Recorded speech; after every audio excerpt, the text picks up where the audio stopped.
Okay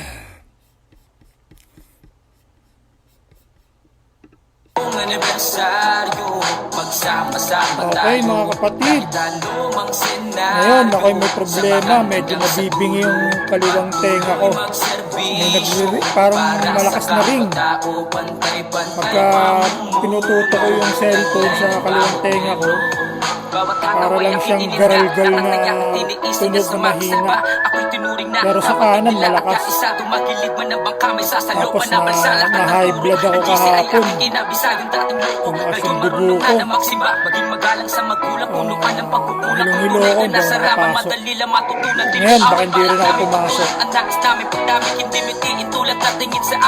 Nahihirapan ako sa aking pandinig. Pero eto no, sa Tawi-Tawi, Scouts Royal Brotherhood, Sigma Theta, Mapun, Tawi-Tawi. Only 10 views 6 days ago. Suportahan natin ang ating mga kapatid. Mapasa ang side pa yan. Basta't ang ginagawa natin para sa kapatiran, yan ay maganda. Kung hindi man tayo magkapareho ng pinaniniwala ang leaders sa ating kapatiran, ay walang problema basta't ang ating ginagawa ay para sa kapatiran. Hindi namin ipipilit ang aming gusto. Dahil syempre may kanya-kanya tayong choice sa ating buhay, sa ating kapatiran. Lahat tayo ay malaya. Yan ang lagi nating tatandaan. Okay, so let's i-like natin si Batang Saraba. Ang pangalan niya, Batang Saraba. So ilalike natin siya at ating panonoorin ang kanilang ginawang pagsaserbisyo sa Tawi-Tawi. Shout out kay Sis Faith at ako'y nakikiramay, aking kapatid, mahal na kapatid. Love natin yan si Sis Faith kasi napaka good vibes niyan at mabait na sis. Minsan nga sa sobrang bait niya naaabuso yan eh. Pero Sis Faith, nakikiramay ako from Brad Vlog, buong puso, sa pagkawala ng iyong mahal na asawa. Okay sis, at sana ay panalangin ko na bigyan ka ng lakas ng tibay ng loob para makayanan mo ang lahat ng iyong pinagdadaanan. Alam kong mahirap pero unti-unti yan magiging okay. Siyempre gugustuhin ng asawa mo kahit wala na siya sa mundo. Gugustuhin niya na maging masaya ka pa rin. Sigurado ako doon. Ayaw niyang mag-suffer ka. Diba? Kaya sa'yo Brad, rest in peace. Hindi man tayo nagkakilala or nagkausap, but through Sis Faith nakita ko yun eh. Yung kasal niyo na napakaganda, yung hinaharana mo siya, nagigitara ka, nakita ko yun dati. Pero okay, so balik tayo sa ating topic, Tawi-Tawi. Shoutout sa inyong lahat at salute.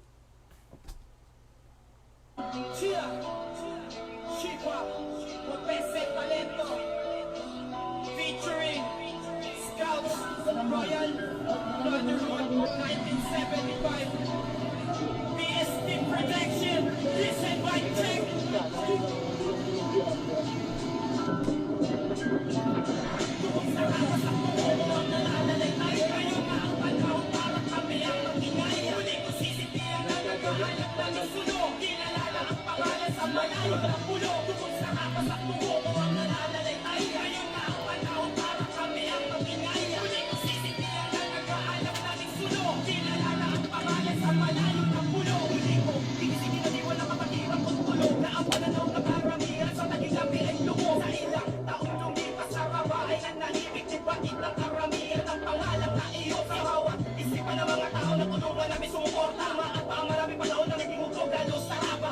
Pamumuno kami sama sa kaibigan at patuloy.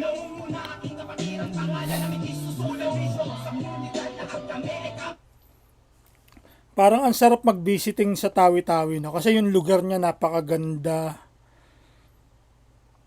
Sabi nga ni si Spate punta kayo dito, maganda rito sa Tawi-Tawi.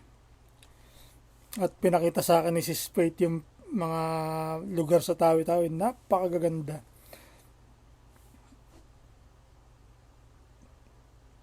Yan, yung mga lugar na yan, Sulu, Tawi-Tawi.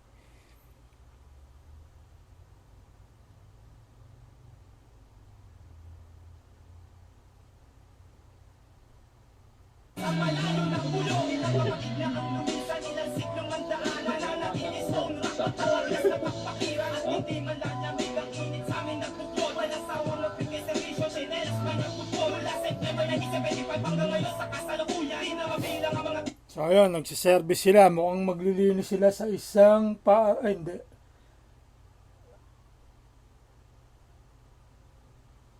Ang daming puno.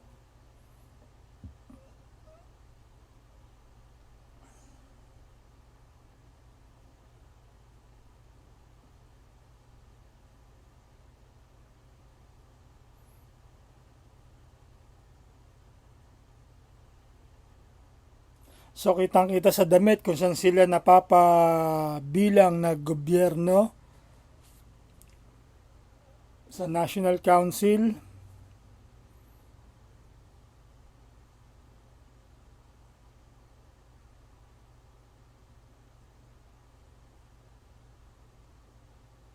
Mukha namang masaya sila, di ba? Ay, mga nakangiti nakatawa. Masaya sila nagsiservisyo.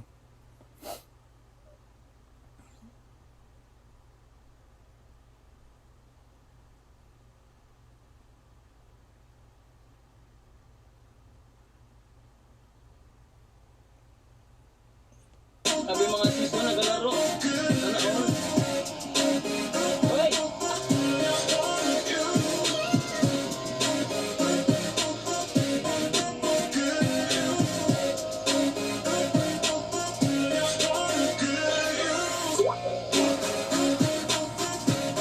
Ang ganda ng lugar, ano? Ang ganda ng lugar. Nakakainggit. Sa Maynila, wala nang ganyang lugar. Nakakalungkot. Ang madami sa atin, alikabok, ingay, usok. Wala na. Ayoko na sa Maynila.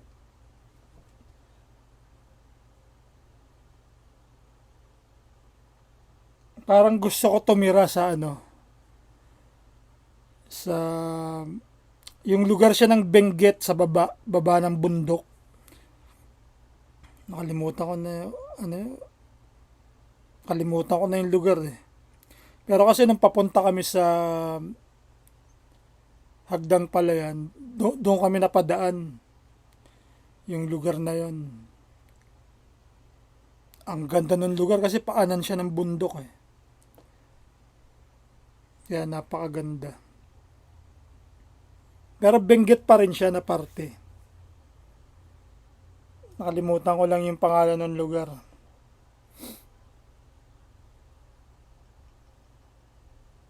Okay, so nagwawalis sila. Ayun, tinatanggal yung mga tuyong damo.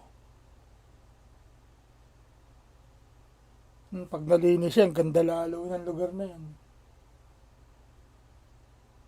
Ayan, pagka naputol yung mga damong mahaba.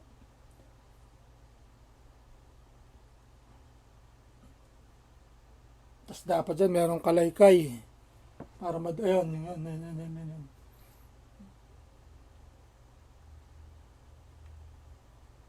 Mga 3 nun. Kasi parang maliit yung kalaykay niya Pang garden lang Ito hindi garden to, talagang malawak na lugar Nakita niyo ang ating mga sis na tuwan-tuwa. Sila'y masayang masaya sa kanilang pagsaserbisyo. Ayan, nakita niyo naman, di ba? Cheerful. Kita niyo dimple ni sis, ang lalim.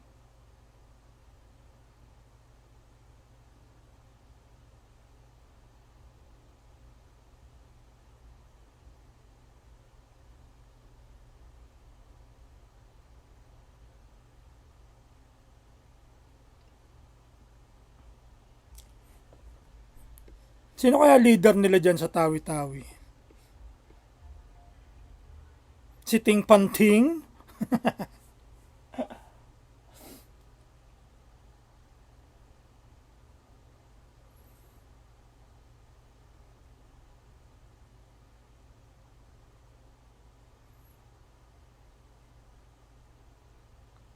Lagyan natin ng sound kaya.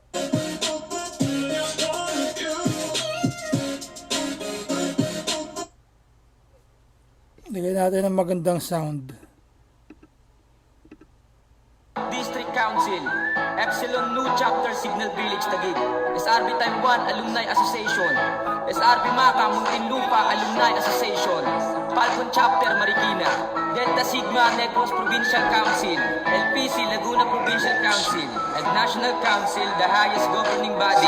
Pagbati mula sa P-Delta Chapter, Happy 45th Anniversary, Leadership, Friendship, Service. Anibersaryo, magsama-sama tayo, kahit anumang senaryo, samakan hanggang sa dulo, patuloy magserbisyo, para sa kapatao, pantay-pantay pamumuno, taglay ng bawat miyembro.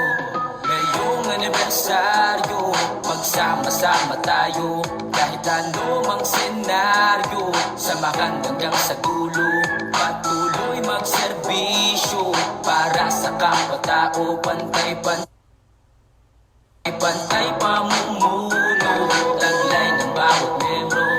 Bawat tataw ay aking ininda, lakad ay aking tiniis hanggang sa makasalba. Ako'y tinuring na kapatid nila at kaisa, tumakilig man ang bangka, may sasalopan na balsa. Lakad ang turo ng GC ay aking kinabisa, yung dating loko ngayon marunong na magsimba. Maging magalang sa magulang, punuan ng yun yung brad na nasa raba, madali lang matutunan. Di ko away, balak namin pagtulong, ang nais namin pagdamit, hindi mitiin tulad natingin sa amin. Kapatiran ko sa raba, Yung brad na na-interview sa Arangkada, parang nakita ko. Ito. Siya ba yan? Na na-interview sa SRB Arangkada.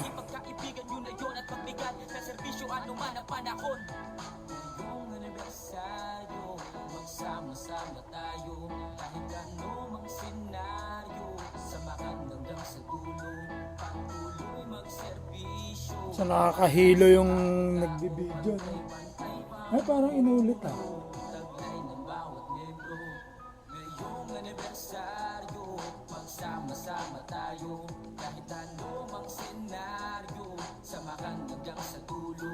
So anyway, mukhang inulit na siya. Shoutout ulit sa Tawi-Tawi. Ang masasabi ko lang, parang ang sarap sumama sa ganyang serbisyo ng mga, kita niyo mga ambabata, ano? Yun ang mga masasarap na i-guide yung mga ganyang edad na mga SRB. I-guide mo sila paano gumawa ng talagang kalidad na serbisyo. Tsaka ile-lecture mo yung mga lecture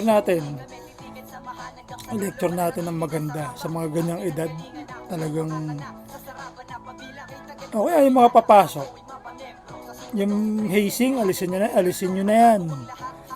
Ako sa inyo mga kapatid dyan sa NC, National Council, alisin nyo na yung hazing. Ang ituro nyo sa mga kapatid, yan, ganyan. Serbisyo.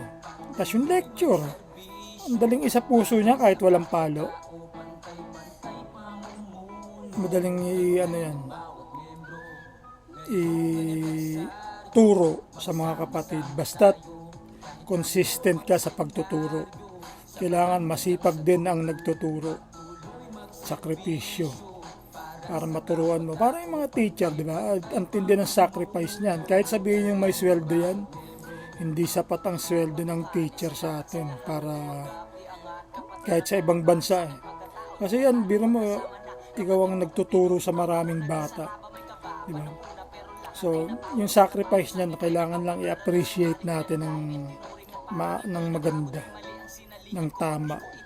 So, ganun din sa atin, sa mga magle-lecture, sa mga papasok. Gandahan nyo, galingan nyo, sakripisyo pa more para yung mga papasok magiging mabuting mga kapatid. Hindi sila yung manlalamig habang tumatagal nanlalamig, di ba, yung marami sa atin. Hindi, tuturuan natin sila na huwag manlamig. Pagka ganun ang paraan natin, magiging lalong maganda ang kapatiran. Okay mga kapatid sa Tawi-Tawi, shoutout po sa inyong lahat. At magandang araw. September 3, 9:28 AM. Peace. Salute.